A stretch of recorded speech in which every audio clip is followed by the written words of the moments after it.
The outside handle has got a problem on the driver's side door. It doesn't lock.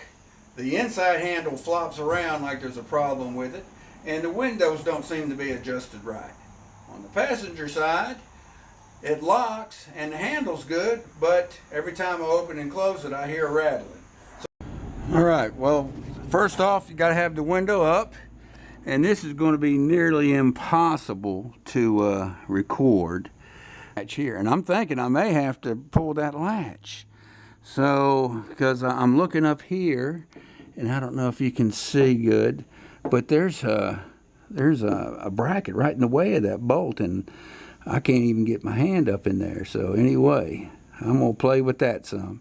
But I just wanted to show that this is not going to be a real easy one. Now that I'm gonna be replacing him, and the linkage from here up to here is missing, and that's what I've ordered and replaced. So anyway, I'll try to record as much as I can.